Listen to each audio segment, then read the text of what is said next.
Pour Dominique Bruno, la loyauté était une simple écriture comptable. Elle s'achetait en espèces ou se payait avec du sang. En poussant la porte arrière non verrouillée de la maison délabrée de ses parents, il se prépara à l'odeur de moisis et de médicaments oubliés. Mais à la place, l'odeur d'ail grillé l'a frappé comme un coup de poing. Assise à table, ce n'était pas un tueur à gages. C'était une jeune femme de 26 ans, épuisée. Elle portait un sweat délavé d'une grande surface, et elle essuyait patiemment la sauce marinara du menton tremblant de son père. Dans le sud de Philadelphie, la pluie ne tombait pas. Elle s'installait. Elle recouvrait la brique des maisons étroites d'un éclat sombre et gras qui sentait l'asphalte mouillé et le vieux diesel. Dominique était assis à l'arrière de la Lincoln au ralenti. Ses yeux étaient fixés sur la porte en bois vert du numéro 44. Ses jointures étaient encore légèrement enflées. La faute à une conversation, 3 nuits plus tôt, dans un entrepôt près des quais. Une conversation qui impliquait une pince Monseigneur. Et un homme qui pensait que détourner 3% des contrats de béton du sud de la ville était un crime invisible. La mâchoire de Dominique se contracta. Les rues étaient calmes. À la place du conducteur, Dean ne regarda pas en arrière. Il vérifia juste son rétroviseur latéral, mâchant un chewing-gum à la nicotine. La voie est libre, patron.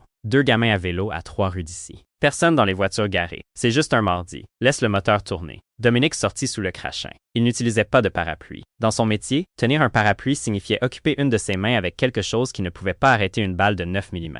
Il portait un pardessus anthracite foncé. Il coûtait plus cher que la valeur à l'Argus des 3 berlines garées sur le trottoir, réunies. Il n'était pas venu au numéro 44 depuis 8 mois. La dernière fois, son père, Sam, lui avait jeté une tasse en céramique à la poitrine. Prends ton argent sale et achète-toi une concession en enfer, avait craché le vieil homme. Sa voix était déchiquetée par 40 ans à respirer la poussière de plâtre et des cigarettes sans filtre. Dominique avait quand même laissé l'enveloppe de billets sur le radiateur du couloir. Il le faisait toujours. Et chaque mois, Dean vérifiait le registre des impôts de la ville. Il s'assurait que les taxes foncières du numéro 44 étaient discrètement payées par une société écran. Dominique atteignit le porche. Les lattes du plancher émirent un léger grincement familier sous ses bottes. Il plongea la main dans son manteau. Sa main droite se referma sur la crosse quadrillée du Sig Sauer glissée à sa ceinture. Son pouce se posa instinctivement sur le cran de sûreté. Il ne frappa pas. Il tourna la poignée en laiton. Elle céda, non verrouillée. Une décharge d'adrénaline glacée lui frappa la base du crâne. Dans un quartier où les gamins volaient les tuyaux en cuivre des sous-sols vides, personne ne laissait sa porte d'entrée déverrouillée. Dominique poussa la porte d'1 centimètre. Aucun bruit de saccage, aucune odeur de cuivre ou de cordite. À la place, il y avait l'odeur d'ail grillé, de tomates concassées qui mijotaient, et d'origan séché. Il se glissa à l'intérieur. Il referma la porte derrière lui d'un coup d'épaule silencieux et expert. Le couloir étroit était sombre. Le papier peint délavé se décollait près des plaintes, là où l'humidité de l'hiver s'infiltrait. Il se dirigea vers la lumière de la cuisine au bout du couloir. Ses bottes ne faisaient aucun bruit sur le tapis usé jusqu'à la corde. Il atteignit l'encadrement de la porte et s'arrêta.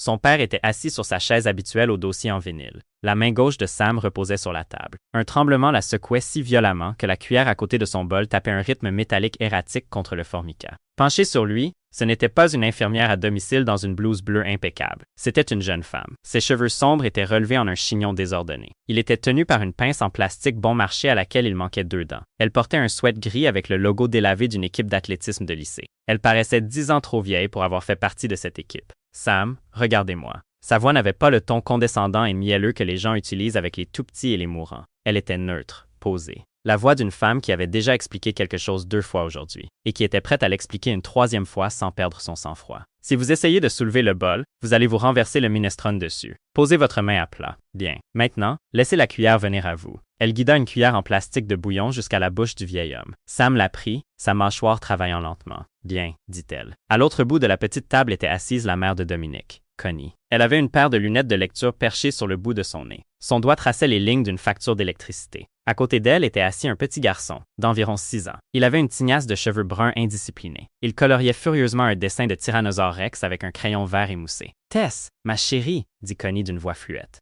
Ici, il est écrit que les frais de livraison ont augmenté de 12 $. Comment l'électricité peut-elle coûter 12 $ juste pour arriver jusqu'ici? Elle prend le taxi? La femme, Tess, ne leva pas les yeux du menton de Sam qu'elle tamponnait avec une serviette en papier. Ce sont des frais d'ajustement du réseau, Connie. Il les ajoute en novembre. Comme ça, quand vous allumez le chauffage en janvier, vous ne remarquez pas l'augmentation. J'appellerai demain pendant ma pause déjeuner. Je leur dirai que vous êtes au tarif pour personnes âgées à revenus fixes. Ils vous retireront 8 $. Que Dieu vous bénisse, Teresa, soupira Connie. Dominique déplaça son poids. Une latte de plancher sous le lino émit un claquement sec. Les têtes se tournèrent. Le petit garçon laissa tomber son crayon vert. Il roula sur la table, tomba sur le bord et rebondit une fois sur le sol. La main de Connie vola à son col. Dominique. Sam ne leva pas les yeux. Il fixait son bol de soupe. Sa main tremblante se raidit soudainement contre la table, ses jointures devenant blanches. Dominique ne regarda pas ses parents. Ses yeux étaient rivés sur Tess. Dans son monde, quand un étranger était surpris dans une pièce où il n'avait rien à faire, il faisait l'une de ces trois choses. Il cherchait une arme. Il levait les mains en l'air et se mettait à parler vite, ou ses yeux filaient vers la fenêtre la plus proche pour calculer la hauteur de la chute. Tess ne fit rien de tout cela. Elle garda la cuillère en plastique dans sa main droite. Elle fit un demi-pas sur sa gauche, un mouvement minuscule, imperceptible de ses baskets. Mais cela plaça son propre corps directement entre la carrure d'1,88 m de Dominique et le petit garçon assis à table. Ses yeux ne s'écarquillèrent pas. Ils se plissèrent. Elle regarda son manteau sur mesure, remarqua le léger renflement à sa taille, observa son regard froid, mort, et son visage se figea dans une expression d'épuisement profond, jusqu'à l'os. « Vous êtes le fils, » dit-elle. Ce n'était pas une question. « Posez cette cuillère, » dit Dominique. Sa voix était d'un registre grave et rauque qui, d'habitude, faisait baisser les yeux aux hommes dans les salles de réunion syndicales. Tess regarda la cuillère dans sa main, puis le regarda de nouveau. Il n'a pas fini ses carottes. J'ai dit, pose ça. Denis, ferme-la, grogna Sam depuis la table. Le vieil homme ne leva pas la tête, mais sa voix portait ce poids tenace et dur comme la pierre qui avait défini toute l'enfance de Dominique. Tu débarques dans cette maison après 8 mois. Tu ne donnes pas d'ordre à cette fille. C'est la seule raison pour laquelle ta mère ne s'est pas cassé la hanche sur le verglas mardi dernier. Dominique ignora son père. Il déboutonna les 2 premiers boutons de son pardessus et entra complètement dans la cuisine. La pièce parut soudain 2 fois plus petite. Il tira l'une des chaises en bois en face du petit garçon, la retourna et s'assit à califourchon, les avant-bras posés sur le dossier. Il regarda le gamin. Le garçon fixait la main droite contusionnée de Dominique. « Comment tu t'appelles? » demanda Dominique au garçon. « Sammy, » murmura le gamin. « Va regarder la télévision dans le salon. »« Sammy, » dit Tess. Elle n'éleva pas la voix, mais il y avait une barre d'acier au centre de celle-ci. « Prends ton dinosaure. » Le garçon attrapa son papier et se leva de sa chaise. Ses baskets qui s'allument clignotèrent en rouge alors qu'il filait dans le couloir. Dominique reporta son regard sur Tess. Elle était toujours debout près de Sam. « Pour qui travaillez-vous? » « Pour moi-même, » dit-elle. « Quelle agence? » « L'agence a arrêté de venir en septembre, » dit Connie, sa voix tremblant légèrement alors qu'elle croisait les mains sur la facture d'électricité. La fille qu'ils envoyaient, celle avec la voiture rouge. Elle a dit qu'il était trop difficile de se garer. Et puis quelqu'un a cassé sa vitre passager sur la rue Wharton. Le bureau nous a dit qu'il n'avait plus de personnel prêt à faire la tournée du sud de la ville. Dominique sentit une bouffée de rage froide et authentique lui monter à la poitrine. Il payait un service de conciergerie médicale de luxe en centre-ville 4 000 $ par mois pour gérer les soins à domicile de ses parents. Le fait qu'une agence les ait discrètement retirés d'une tournée tout en continuant d'encaisser ses virements automatiques était une erreur. Une erreur pour laquelle quelqu'un allait devoir rendre des comptes avec son dossier dentaire avant vendredi. « Alors, qui êtes-vous? » demanda Dominique à Tess. « J'habite au 48, dit-elle, 2 maisons plus loin, et vous entrez ici comme ça pour jouer à l'infirmière. Votre mère essayait de monter un pack de 12 rouleaux de papier toilette sur les marches du porche sous une pluie glaciale, tout en tenant un déambulateur, dit Tess. Elle croisa les bras sur son sweat d'athlétisme délavé. J'ai pris le papier. Puis je suis entré parce que la maison sentait le gaz. Votre père avait laissé le brûleur arrière allumé à feu doux sans flamme pendant 3 heures en essayant de réchauffer une bouilloire. Les yeux de Dominique se tournèrent vers la cuisinière. Je passe les voir avant mon service, continua Tess, son ton strictement transactionnel. Et je reviens à 4 heures pour m'assurer que Sam prend son cinet avec l'estomac plein. Parce que s'il le prend à jeun, il vomit. Et votre mère ne peut plus le soulever du carrelage de la salle de bain. Dominique resta silencieux pendant 5 secondes. Le seul son dans la pièce était le faible bourdonnement du vieux réfrigérateur Whirlpool. Dans la tête de Dominique, l'univers était un grand livre de contes en partie double. Tout avait un coût. Si un homme vous offrait un verre, il voulait une présentation. Si un homme vous donnait un tuyau sur une cargaison, il voulait une part du butin. Personne ne passait 3 heures par jour à sentir la vieille soupe des parents de quelqu'un d'autre gratuitement. Il se leva. Il se dirigea vers le réfrigérateur et ouvrit la porte. À l'intérieur, les étagères étaient pleines. Il y avait une brique de lait sans lactose, 3 boîtes de bouillon de poulet faible en sodium de marque distributeur, un sac d'épinards frais, 2 douzaines d'œufs dans un carton gris, un paquet de dinde hachée avec un autocollant jaune de promotion collé sur le plastique. Il reconnut les habitudes d'épicerie de sa mère. Elle achetait tout ce qui était en première page du prospectus, mais elle n'avait pas quitté la maison depuis des mois. Il ferma la porte du frigo et se retourna. « Qui a payé les courses? » Connie baissa les yeux sur ses genoux. On lui a donné l'argent du bocal. Denis. Il y a 84 centimes dans le bocal. Connie, dit Tess doucement. Elle regarda Dominique, le menton relevé d'1 centimètre. Je les ai achetés. Ce n'est rien. Combien? Demanda Dominique. Ça n'a pas d'importance. Dominique plongea la main dans son pantalon. Il sortit une pince à billets en cuir noir qui serrait une liasse de billets de 100 $ assez épaisse pour étouffer un chien. Il détacha 5 billets de 100 et les laissa tomber sur la table en formica. Juste à l'endroit où le gamin dessinait son dinosaure. Ça couvre les courses, dit Dominique. Et votre temps? Ne revenez plus ici. J'aurai une infirmière privée postée dans le salon dès 9 heures demain matin. Tess baissa les yeux sur les 5 billets verts et neufs. Elle ne haleta pas. Elle n'eut pas l'air insultée. Elle tendit 2 doigts, fit glisser l'un des billets de 100 $ vers elle, le ramassa et le lui tendit. Le dindon coûtait 6,50. Les œufs, 3,20. Le lait, 4. Elle dit « Donnez-moi un billet de 21 de 5 et reprenez ça. Je ne me promène pas avec des billets de 100. Le magasin du coin pense qu'ils sont faux. Et la station-service ne rend pas la monnaie sur plus de 50. Dominique fixa le billet dans sa main. Prenez les 500. Non, je n'aime pas devoir des choses aux gens. Dominique dit, sa voix tombant dans ce registre bas et dangereux. Et je n'aime pas les types qui posent 500 $ sur une table de cuisine comme s'ils donnaient un pourboire à une stripteaseuse, dit Tess. Le silence qui suivit fut absolu. Sam laissa échapper une respiration sifflante, sèche et rauque. Ça aurait pu être un rire si ses poumons en avaient eu la capacité. Tess ne broncha pas. Elle laissa le billet de 100 $ retomber de ses doigts sur la table. Elle se pencha, ramassa le crayon vert de son petit garçon par terre, le mit dans sa poche et se dirigea vers le couloir. « Le cinet est sur le comptoir », dit-elle à Connie en passant. « 2 pilules à 6 heures. Ne le laissez pas boire de jus de pamplemousse avec. » La porte d'entrée se referma avec un déclic. Dominique resta debout au milieu de la cuisine de ses parents, fixant les 500 $ posés sur la table. Pour la première fois en 10 ans, il se sentit complètement, stupidement fauché. La pluie s'était transformée en une pluie verglaçante battante. À 23 heures ce soir-là, Dominique était assis à l'arrière de la Lincoln. Elle était garée de l'autre côté de la rue, face à un immense complexe de briques sans fenêtres dans le secteur industriel de la ville. Une immense enseigne délavée au-dessus des quais de chargement indiquait « Apex, fournitures industrielles de linge et d'hôpital ». Toutes les 6 minutes, un énorme nuage blanc de vapeur à l'odeur de soufre et d'eau de javel s'échappait des bouches d'aération latérales, roulant sur l'asphalte mouillé de l'allée. La porte passager s'ouvrit, laissant entrer une rafale d'air glacial et l'odeur de la laine mouillée. Tandis que Dean se glissait sur le siège avant, il s'essuya le visage avec une serviette en papier de fast-food. Puis il jeta un dossier en carton sur les genoux de Dominique. « Tu avais raison », dit Dean, remettant la Lincoln en marche, mais gardant le pied sur le frein. « C'est un fantôme, mais un fantôme local. » Dominique ouvrit le dossier. La lueur de son smartphone illumina une photo floue de permis de conduire de Pennsylvanie. Teresa Marie Consincade, 26 ans, née à l'hôpital méthodiste, récita Dean, fixant les portes de l'usine à travers le pare-brise.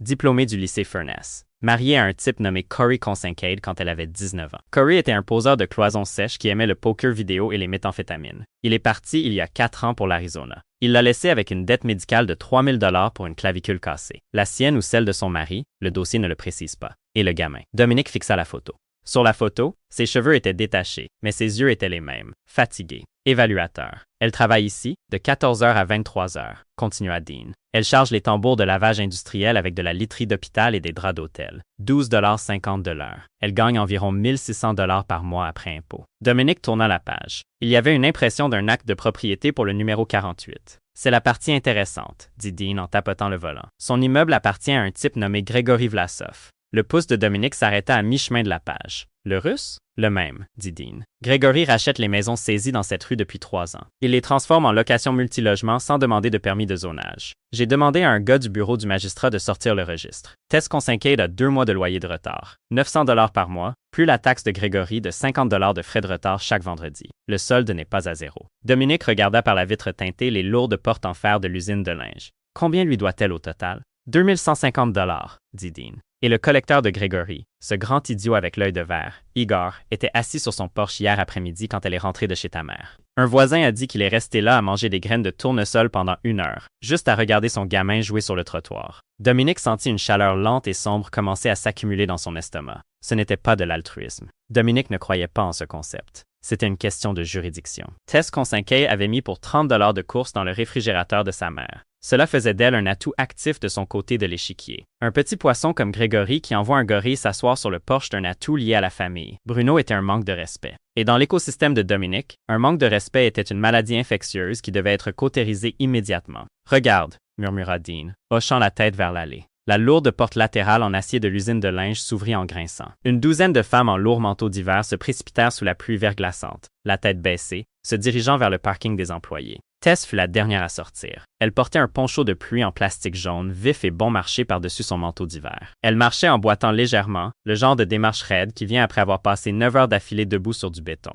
Elle atteignit une Honda Civic délavée de 2011, garée près de la clôture en grillage. L'aile avant-passager était d'un gris différent du reste de la voiture, une pièce de rechange de la casse. Elle déverrouilla la porte, monta, et les phares s'allumèrent en vacillant. Dominique regarda. Le moteur toussa. Tcha-tcha-tcha. Puis il cala. Elle essaya de nouveau. Tchou-tchou-tchou-tcha. Clic, clic, clic. les phares s'affaiblirent jusqu'à un jaune pâle et maladif. À l'intérieur de la voiture, à travers la vitre striée du pare-brise, Dominique la vit poser son front directement contre le haut du volant. Elle ne frappa pas le tableau de bord. Elle ne cria pas. Elle resta simplement là, parfaitement immobile, laissant la pluie verglaçante tambouriner contre le toit de sa voiture en panne pendant 10 secondes. « Avance », dit Dominique. « Patron. » Avance la voiture à côté d'elle. Dean. La Lincoln glissa sur la rue vide et mouillée, ses pneus massifs fendant la neige fondue. Dean s'arrêta si près du côté conducteur de la Civic que Tess n'aurait pas pu ouvrir sa porte de plus de 15 cm.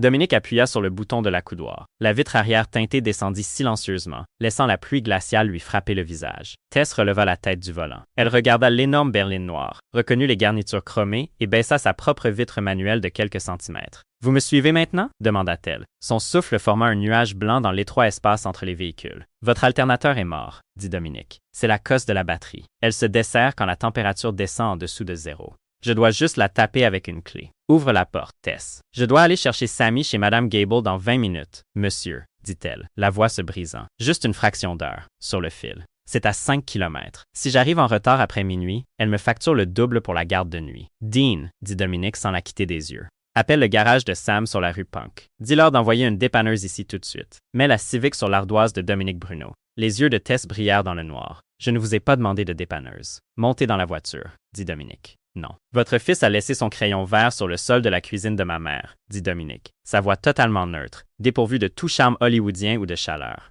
Mon père veut savoir quand vous le rapporterez pour finir le dinosaure. Montez dans la voiture, Tess. Je ne te le demanderai pas 2 fois. Elle le fixa à travers la pluie verglaçante. Pendant 3 longues secondes, la fierté d'une femme qui avait survécu à 4 ans de guerre en solo lutta contre la gravité écrasante d'une batterie morte au milieu d'une tempête d'hiver. Elle se pencha, attrapa son sac en toile sur le siège passager, poussa sa porte contre le flanc de la Lincoln et monta sur la banquette arrière. La porte claqua. La Lincoln sentait le cuir riche et sec, et le bois de cèdre coûteux. Tess sentait l'eau de javel industriel et le coton humide. Elle s'assit aussi loin que possible sur la gauche, contre la portière, fixant droit devant elle le dos de l'appui-tête de Dean. « Où est la maison de la gardienne? » demanda doucement Dean. « 412 rue McKean, dit-elle. La Lincoln s'éloigna du trottoir. Dominique ne la regarda pas, mais alors que les lampadaires du quartier industriel balayaient l'intérieur de la voiture, il remarqua sa main droite. Elle serrait le crayon vert émoussé de son petit garçon si fort que ses jointures tremblaient. Le chauffage de la Lincoln soufflait un flux constant de chaleur sèche et climatisée, mais Tess gardait les bras fermement croisés sur sa poitrine. Elle regardait les maisons mitoyennes mouillées défiler par la fenêtre. Aucun d'eux ne parla pendant les 4 minutes qu'il fallut pour atteindre la rue McKean. Quand Dean gara l'énorme berline contre le trottoir derrière une camionnette de plombier rouillé, Tess avait déjà la main sur la poignée de la porte avant même que les pneus ne s'immobilisent. « Restez dans la voiture », dit-elle à la vitre. Elle ne regarda pas Dominique. Elle poussa simplement sa porte dans la pluie verglaçante et monta précipitamment les marches étroites en béton d'une maison en briques avec une lumière de Porsche jaune et brillante. Dominique regarda à travers la vitre striée de pluie. La porte d'entrée s'ouvrit. Une femme plus âgée en robe de chambre matelassée épaisse se tenait dans l'encadrement. Il y eut un échange de mots brefs et secs, la chorégraphie universelle de minuit entre les mères qui travaillent et les babysitters épuisés. Tess plongea la main dans son sac, en sortit une petite enveloppe d'argent et la tendit. Un instant plus tard, elle se retourna vers la rue. Elle portait Sammy. Le garçon dormait, sa tête lourdement affalée sur son épaule, ses jambes pendantes dans un pantalon de survêtement délavé, lavé tant de fois que le bleu marine était devenu un gris anthracite poussiéreux. Tess avait enroulé son propre poncho de pluie en plastique jaune autour de son dos pour le protéger de la pluie glaciale. Elle descendait les marches du porche de côté, sa hanche raide se coinçant sur la 2e marche. Dominique attrapa la poignée de sa porte. « Patron », avertit Dean depuis le siège avant, les yeux sur le rétroviseur. « Si tu sors, tu vas juste l'énerver encore plus. »« Laisse le chauffage à fond, » dit Dominique. Il sortit sous la pluie verglaçante. Le choc de l'air froid lui fit du bien sur la peau. Il chassa l'odeur de vieille lessive d'hôpital de son nez. Il rejoignit Tess au bas des marches, tendant la main sans un mot pour lui enlever le poids du garçon. Tess recula brusquement, ses baskets mouillées glissant d'1 centimètre sur le trottoir verglacé. « Ne le touchez pas. Vous allez le faire tomber sur le béton. »« Tess, » dit Dominique. Sa voix n'était pas douce. C'était un simple énoncé de physique. « Donne-moi le gamin. Montez dans la voiture. » Elle regarda son visage, la pluie dégoulinant de ses cheveux sur son nez. Sa poitrine se souleva une fois, une inspiration rauque et superficielle. Elle ne dit pas merci. Elle se pencha simplement en avant et laissa Dominique glisser ses mains sous les bras de Sammy. Le garçon ne pesait presque rien. 18 kilos d'enfant chaud et endormi, sentant légèrement le sirop pour la toux à la cerise bon marché et le beurre de cacahuète. Dominique le serra contre son par-dessus anthracite sur mesure, sentit la montée et la descente lente et régulière de la poitrine du garçon contre ses côtes, et le contourna jusqu'à la porte ouverte de la Lincoln. Il allongea Sammy sur les sièges en cuir. Tess monta immédiatement à côté de lui, tirant la tête du garçon sur ses genoux, le protégeant de son corps comme si Dominique pouvait soudainement décider de prendre le gamin en otage. Dominique monta sur le siège passager avant, claquant la porte contre la tempête. « Emmène-nous au 48. » Le trajet du retour dura moins de 3 minutes. Le quartier était mort. Les seules personnes dehors étaient les saleuses de la ville qui avançaient péniblement sur Broad Street, 3 rues plus loin. Leur gyrophare orange peignait les nuages bas d'une teinte ambrée, maladive et violente. Quand ils s'arrêtèrent devant le numéro 48, Dominique leva les yeux vers les fenêtres du 2e étage. « Sombre. La chaudière est éteinte, » dit Dominique. « Elle est sur une minuterie, » dit Tess, sa voix étouffée alors qu'elle lissait les cheveux humides de Sammy. Gregory la coupe à 22 heures pour économiser sur le fuel. Elle se remet en marche à 5 heures du matin.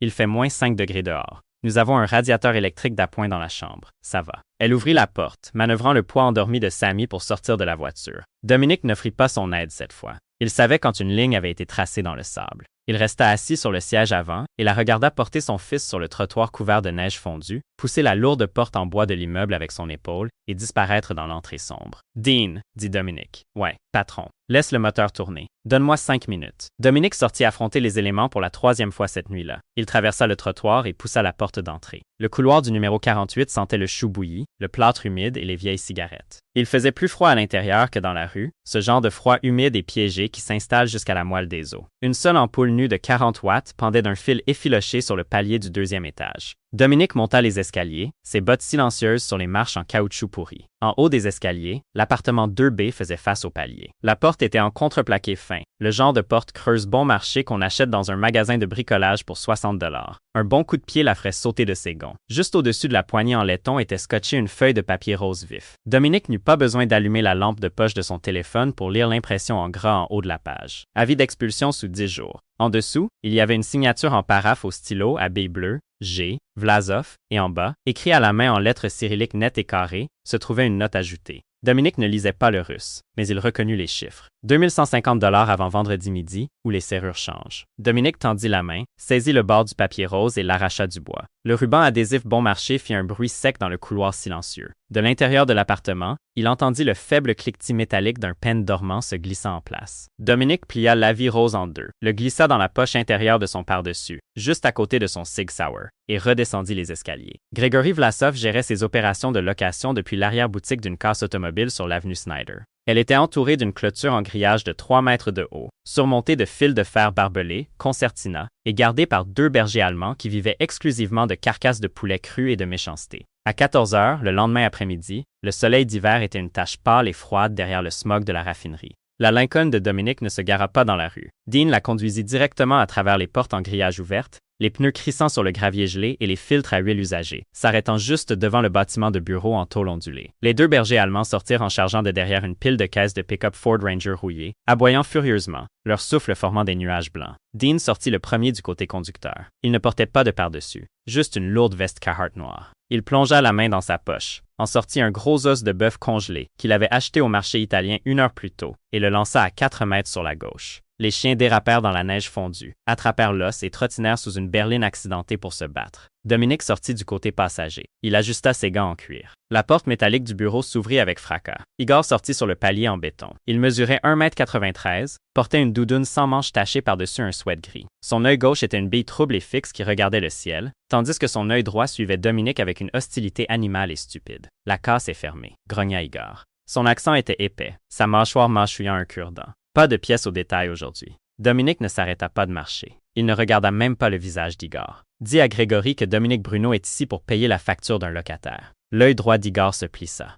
Il déplaça son poids, sa main massive descendant vers la poche de sa veste. Dean combla la distance entre eux en 2 secondes à plat. Il n'y eut pas de préparation théâtrale. Dean entra simplement dans la portée d'Igor, enfonça la pointe renforcée d'acier de sa botte de travail directement dans la rotule gauche du grand homme avec un craquement humide et écœurant, et attrapa Igor à la gorge alors qu'il se pliait en avant. Dean projeta le géant en arrière contre le cadre de la porte métallique, l'y épinglant avec un avant-bras sur sa trachée. « Ne touche pas à tes poches, grand gars », murmura Dean, son ton entièrement conversationnel. Tu retireras un moignon. Dominique passa devant eux deux, poussa la porte intérieure et entra dans le bureau. La pièce était surchauffée, sentant légèrement le kérosène et le café instantané bon marché. Gregory Vlasov était assis derrière un bureau en acier cabossé, couvert de reçus, de titres de propriété et d'un paquet de crackers salés à moitié mangés. C'était un petit homme rond aux cheveux gris clairsemés plaqués sur son crâne et une chaîne en or bon marché reposant sur le col de son survêtement en velours. Quand il vit Dominique franchir la porte, ses mains se figèrent au-dessus du clavier de son vieil ordinateur de bureau. « Dominique », dit Gregory. Sa voix était trop forte, trop enjoué. À quoi dois-je cet honneur? Tu as besoin de titres de propriété? J'ai 3 berlines impeccables qui arrivent de la vente aux enchères du Jersey demain. Dominique tira la chaise visiteur en bois du mur, s'assit et déboutonna son manteau. Il plongea la main dans sa poche intérieure, sortit l'avis d'expulsion rose plié et le jeta au centre du bureau de Grégory, juste sur les crackers. Grégory baissa les yeux sur le papier. Une minuscule perle de sueur apparut sur sa tempe malgré le courant d'air glacial venant de la porte ouverte derrière Dominique.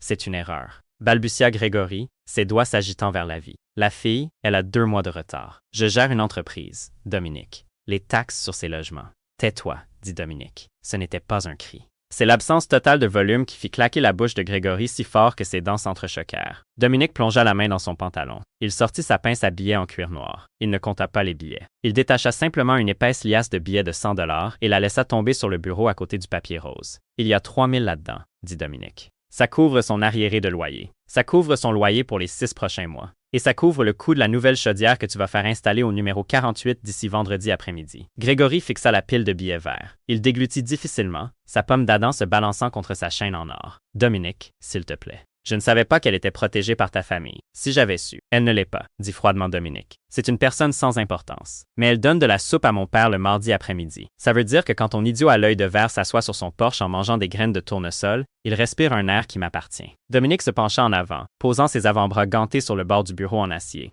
Tu coupes le chauffage à 22 heures encore une fois, murmura Dominique, sa voix tombant dans un registre qui ressemblait à des pierres qu'on broie. Et je n'enverrai pas Dean pour casser l'autre genou de ton collecteur. J'appellerai mes amis du département des licences et inspections. Je ferai mettre sous scellé toutes les conversions illégales que tu possèdes dans le sud de Philadelphie d'ici lundi matin. Je ferai condamner ta casse par les pompiers pour contamination du sol. Tu vendras des hot dogs dans un chariot ambulant sur Broad Street d'ici février. Grégory resta figé, les mains à plat sur ses cuisses. La chaudière sera réparée demain matin, Dominique. Je le jure sur ma mère. Laisse le papier rose, dit Dominique en se levant, et apporte-lui toi-même le reçu de loyer à 0. Si tu la regardes dans les yeux en le lui donnant, je le saurai. Dominique se retourna et sortit du bureau. Dans la cour de gravier, Dean se tenait au-dessus d'Igor, qui était assis dans la neige fondue grise, tenant son genou en miettes, le visage pâle et en sueur dans le froid de l'hiver. « C'est bon, patron? » demanda Dean en s'essuyant les mains sur un chiffon. « C'est bon, » dit Dominique en montant dans la Lincoln. « Allons vérifier la facture d'électricité de ma mère. » À 6 heures ce soir-là, la cuisine du numéro 44 sentait le pain grillé et le beurre chaud. Dominique était assis sur la chaise en vinyle de son père.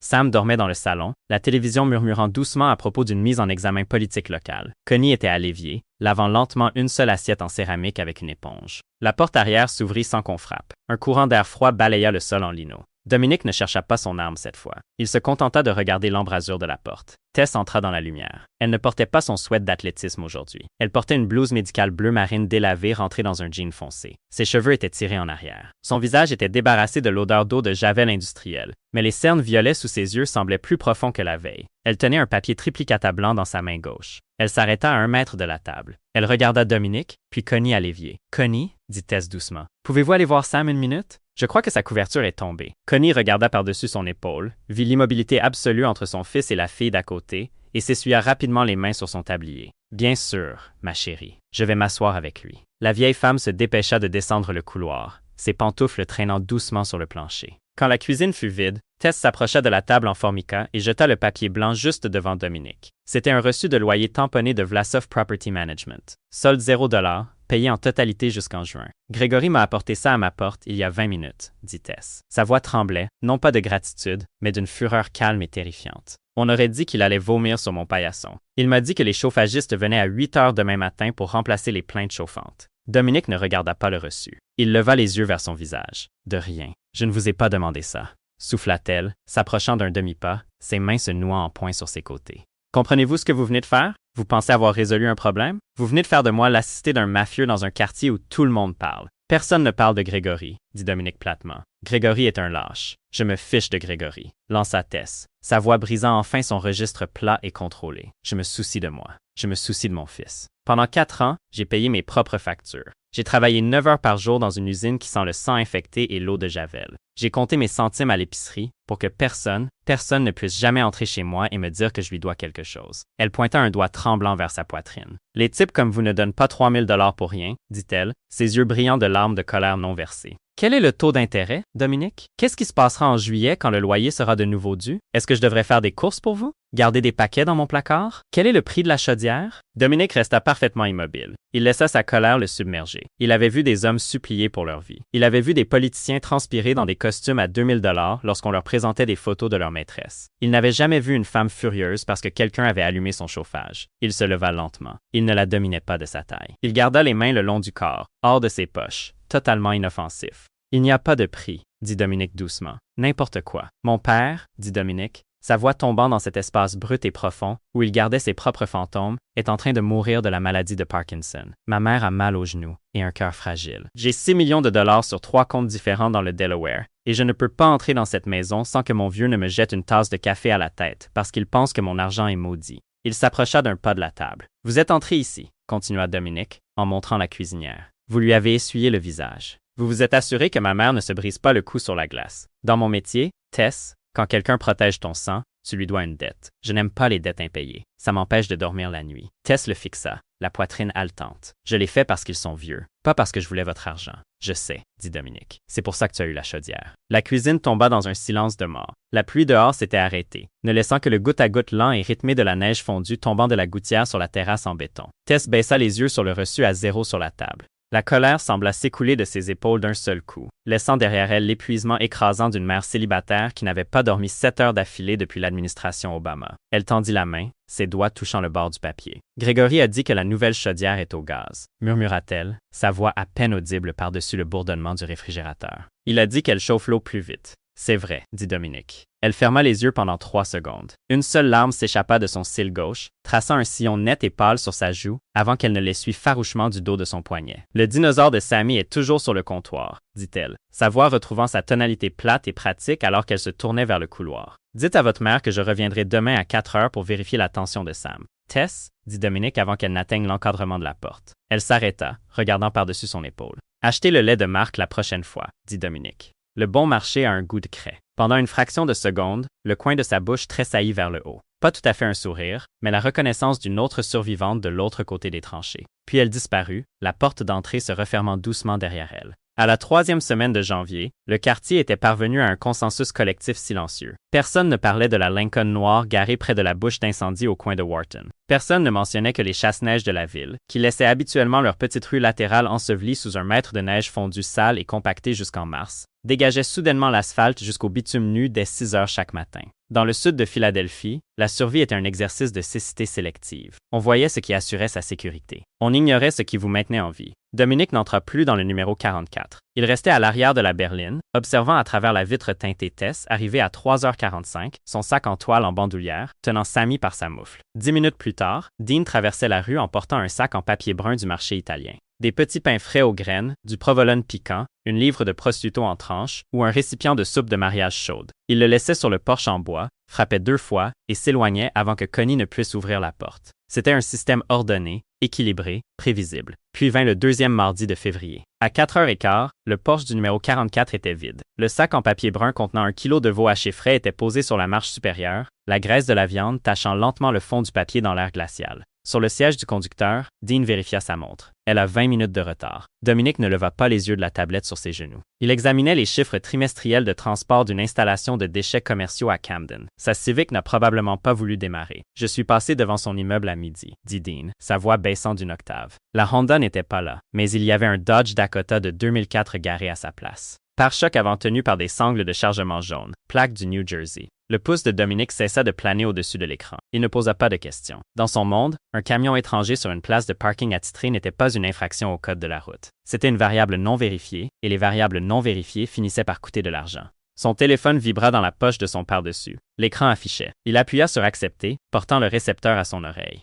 « Maman. »« Donnie », dit sa mère. Sa respiration était courte, superficielle. Le son de la télévision dans son salon était complètement coupé. « Donnie, tu dois entrer tout de suite. Je suis dehors. »« Maman, qu'est-ce qui ne va pas? »« C'est le petit garçon, » murmura-t-elle. Dominique ouvrit sa portière avant qu'elle n'ait fini sa phrase. Il traversa la rue en 3 longues enjambées. Dean sur ses talons, sa veste Carhartt dézippée pour dégager son arme. Dominic n'utilisa pas son épaule cette fois. Il tourna la poignée et entra dans le couloir étroit. Sammy était assis sur la marche du bas de l'escalier. Il ne portait pas son manteau d'hiver. Il avait mis ses petites baskets rouges qui s'allument au mauvais pied, les bandes velcro pendantes. Son visage était marbré, son nez coulait, ses mains fermement plaquées sur ses oreilles. Debout au-dessus de lui se tenait Sam. Le vieil homme avait réussi à se lever de sa chaise en vinyle. Il s'appuyait lourdement sur une canne en bois, sa jambe gauche tremblant si violemment que sa pantoufle claquait sur le parquet. Mais sa main droite, sa bonne main, serrait la lourde poignée en laiton de sa canne comme une batte de baseball. « Donnie » cracha Sam, les yeux injectés de sang et hagard. « Va dans la cuisine. Passe le téléphone à ta mère. » Dominic s'agenouilla devant le gamin. Il ne le toucha pas. « Sammy, où est ta maman? » Le garçon laissa échapper un sanglot rauque et saccadé, ses épaules tremblant. L'homme a pris son sac à main. Il a jeté la lampe. Dominic se releva. Il regarda Dean. « Reste avec mes parents? » dit Dominic. « Patron. Verrouille la porte d'entrée derrière moi. » Dean. Remets Sam dans sa chaise. Si quelqu'un monte ses marches et qu'il ne me ressemble pas, tire-en deux à travers le bois. Dominic n'attendit pas de réponse. Il sortit, descendit les marches et se mit à marcher d'un pas rapide et déterminé vers le numéro 48. L'air sentait la neige imminente, cet ozone métallique et piquant qui vous colle les narines. Il atteignit la lourde porte d'entrée en verre de l'immeuble de Tess. La serrure n'était pas enclenchée. La porte était calée par une brique de jardinage en béton brisé. Dominic sortit son Sig Sauer de son manteau. Il n'arma pas la culasse. Il gardait toujours une balle dans la chambre par principe. Il tenait l'arme basse contre sa cuisse droite, son pardessus drapant le métal sombre, et monta les escaliers deux par deux. Quand il atteignit le palier du deuxième étage, il n'eut pas besoin de vérifier les numéros. La porte en contreplaqué creux de l'appartement 2B était grande ouverte, suspendue à sa charnière supérieure. Le cadre près de la gâche était éclaté en écharpe de pain jaune brut là où quelqu'un l'avait défoncé d'un coup de pied. De l'intérieur, une voix d'homme, fluette, nasillarde, vibrant de l'énergie chimique frénétique d'une cuite de 3 jours à la méthamphétamine, résonna dans la cage d'escalier. « Je sais que tu l'as, Tessie. Ne me mens pas. » Le gars de Gregory a dit à Jim au bar qu'un costard cravate avait lâché 3 000 en liquide pour régler tes comptes. On ne gagne pas 3 000 en lavant des draps d'hôpital. Où est le reste? On entendit le bruit d'un tiroir en plastique arraché d'une commode et jeté contre le mur. Corey, arrête, dit la voix de Tess. Ce n'était pas la voix forte et posée qu'elle utilisait avec Sam. Elle était faible, rauque. La voix d'une femme acculée dans un coin de sa propre cuisine. Il n'y a pas d'argent. Il a payé le propriétaire directement. Je n'en ai jamais touché un centime. Dominic franchit le cadre de la porte brisée. L'appartement était minuscule. Une seule pièce principale avec une kitchenette le long du mur du fond et un matelas par terre couvert de draps à dinosaures. Tess était adossée à l'évier de la cuisine. Ses cheveux étaient détachés, emmêlés autour de son visage. Une ecchymose rouge foncée se formait le long de sa pommette gauche. À 1 mètre d'elle se tenait Corey Consincade. Il portait un sweat à capuche camouflage graisseux sous un gilet en jean. Il était maigre, de cette maigreur creuse et nerveuse qui vient quand on remplace la nourriture par des stimulants et des boissons énergisantes de station-service. Dans sa main droite, il tenait un lourd tournevis plat de 30 cm qu'il avait sorti d'une boîte à outils sur le comptoir. Il entendit les bottes de Dominic sur le lino et se retourna brusquement, levant le tournevis comme un surin de prison. « Qui diable êtes-vous? » commença Corey. Il s'arrêta. Il regarda la silhouette d'1,88 m qui remplissait l'embrasure de la porte. Il regarda le pardessus anthracite sur mesure à 5 000 $. Puis ses yeux tombèrent sur le Sig Sauer noir mat qui pendait nonchalamment contre le pantalon droit de Dominic. Le feu chimique dans les pupilles de Corey s'éteignit instantanément, remplacé par la clarté primitive et glaciale d'une proie réalisant qu'elle s'était aventurée dans l'antre d'un prédateur. « Pose l'outil sur le comptoir, » dit Dominic. Sa voix ne résonna pas dans le petit appartement. Elle absorba le son. C'était la base absolue de la communication humaine. Pas de colère, pas de menace théâtrale, juste une instruction donnée par un homme à qui on n'avait jamais désobéi 2 fois. La pomme d'Adam de Corey fit un va-et-vient dans son cou décharné. Ses yeux filèrent vers la porte brisée derrière Dominic, calculant la distance, calculant la dispersion d'une balle à pointe creuse de 9 mm à 2,50 m. « Écoutez, mec, balbutia Corey, sa voix tombant dans une plainte désespérée et rapide. C'est une affaire de famille. D'accord, c'est ma femme. C'est la chambre de mon gamin. J'ai le droit légal d'être ici. » Dominic fit 2 pas en avant. Il ne leva pas l'arme. Il réduisit simplement la distance physique jusqu'à se trouver à 1,20 m de l'homme maigre au sweat camouflage. L'odeur de sueur rance, de tabac bon marché et de paranoïa chimique qui émanait de Corey était écrasante. « Ce n'est pas ta femme, » dit Dominic. « C'est Teresa Consincade. Tu l'as abandonnée il y a 4 ans. Tu l'as laissée avec un os cassé et une facture d'hôpital. » La main de Corey trembla. La pointe du tournevis plat vacilla dans l'air. « Qui êtes-vous? Son proxénète? Vous êtes son petit ami? »« Je suis le fils de Sam Bruno, » dit Dominic. Le nom frappa Corey comme un coup de poing au sternum. Même 4 ans en Arizona n'avaient pas effacé la géographie de base du sud de Philadelphie. Pas besoin de lire les journaux pour savoir qui était Sam Bruno. Il suffisait de savoir quelle salle syndicale n'autorisait pas les policiers d'État à l'intérieur. Les doigts de Corey s'engourdirent. Le tournevis glissa de sa prise, heurtant le comptoir en formica avec un bruit sourd et fort avant de rouler sur le sol. Je ne savais pas, murmura Corey, ses mains se levant vers sa poitrine, paume vers l'extérieur. Jésus, mec. Je ne savais pas qu'elle était avec les Bruno. Jim n'a rien dit à propos des Bruno. Dominique ne regarda pas le tournevis. Ses yeux froids et sombres restèrent fixés sur les pupilles de Corey. « Sors ton portefeuille, » dit Dominique. Corey cligna des yeux. « Quoi? Ton portefeuille. Sors-le de ton jean. » Corey plongea des doigts tremblants dans sa poche arrière et en sortit un portefeuille en nylon bon marché à velcro. « Tess, » dit Dominique sans quitter Corey des yeux. « Prends ses clés sur le comptoir. » Tess se déplaça le long de l'évier. Elle ne regarda pas son ex-mari. Elle tendit la main, attrapa un jeu de clés en laiton attaché à un cordon rouge délavé et les serra contre sa poitrine. « Combien d'argent as-tu dans ce portefeuille, Corey? » demanda Dominique. « 40 $, s'étouffa Corey. « Peut-être 50. » Dominique plongea sa main gauche dans son pardessus. Il sortit sa pince à billets en cuir. Il détacha 5 billets de 100 $ et les tendit. C'est 500 $, dit Dominique. Il y a un bus Greyhound qui part du terminal de la rue Filbert pour Phoenix, en Arizona, à 6h30 ce soir. Un aller simple coûte 185 $. Ça te laisse 315 $ pour la nourriture et la méthamphétamine. Corey fixa l'argent, sa poitrine se soulevant et s'abaissant rapidement. Tu vas sortir de cet immeuble, dit Dominique, sa voix tombant dans ce registre bas et grinçant qui transformait les genoux des hommes en eau. Tu vas marcher jusqu'à Broad Street. Tu vas prendre le métro jusqu'à l'hôtel de ville. Tu vas acheter le billet. Si ton Dodge Dakota est toujours garé sur ce parking à 5 heures, je demanderai à Dean de le mettre dans le broyeur industriel de l'avenue Snyder, avec tes bagages à l'intérieur. Dominique se pencha d'un centimètre. Si je revois ton visage en Pennsylvanie, murmura Dominique. Si j'entends que tu as appelé son téléphone, si je découvre que tu as envoyé une lettre à la maison de ma mère, je ne te tuerai pas, Corey. Tuer des gens entraîne de la paperasse. Je demanderai à Dean de t'emmener au sous-sol de l'usine de linge. Je mettrai tes 2 mains dans la presse à calendrier industriel. Tu passeras le reste de ta vie à boire tes repas à la paille. Tu me comprends? Corey ne parla pas. Il ne pouvait pas. Il hocha simplement la tête violemment, des larmes de pure terreur pathétique coulant sur ses paupières inférieures. Dominique laissa tomber les 500 $ sur le sol aux pieds de Corey. « Ramasse-les, » dit Dominique, et sort. Corey tomba à genoux, ses mains tremblantes se précipitant sur le lino pour ramasser les billets verts. Il les fourra dans sa poche avant, se releva en titubant et passa en courant devant Dominique, les épaules rentrées, ses bottes glissant sur le cadre de porte brisé alors qu'il fuyait dans la cage d'escalier. La lourde porte d'entrée en bas claqua. Dominique se tenait au centre de l'appartement saccagé. Il enclencha la sûreté de son Sig Sauer d'un léger clic et glissa l'arme dans sa ceinture. Il se retourna. Tess était toujours debout près de l'évier. Elle n'avait pas bougé. Elle fixait l'endroit sur le sol où son ex-mari venait de s'agenouiller. Sa respiration était longue, saccadée, ses mains agrippant le bord du comptoir si fort que ses jointures étaient translucides. « Il est parti, » dit Dominique doucement. Tess ne le regarda pas. « Il reviendra quand il n'aura plus d'argent. »« Non, il ne reviendra pas, » dit Dominique. Les lâches croient en la douleur. Il me croit. Elle leva les yeux alors. Ses yeux observèrent son visage. L'absence totale d'adrénaline. La certitude calme et terrifiante d'un homme qui gérait la violence comme un comptable gérait les tranches d'imposition. « Vous n'auriez pas dû lui donner d'argent, » murmura-t-elle, la voix brisée. « Il ne méritait pas votre argent. Ce n'était pas un cadeau, » dit Dominique. C'était des frais d'expulsion. C'est moins cher que de payer quelqu'un pour creuser un trou dans la terre gelée. Il se dirigea vers le placard, décrocha le petit manteau d'hiver de Sammy et le posa sur son bras. « Viens, » dit Dominique. Ma mère a mis le veau sur le feu. Sammy attend ses chaussures. Fin mars, les bancs de neige sales le long de la rue Wharton avaient finalement fondu en flaques grises et saumâtres qui reflétaient la pâle lumière du soleil de printemps. C'était un dimanche après-midi. La table de la salle à manger du numéro 44 était recouverte d'une nappe en dentelle blanche que Connie ne sortait du coffre en cèdre que pour Pâques et les enterrements. Au centre se trouvait un immense bol en céramique de rigatoni avec une sauce du dimanche, entouré de plats d'escalopes frites, de poivrons rôtis et de pain croustillant de la boulangerie du coin.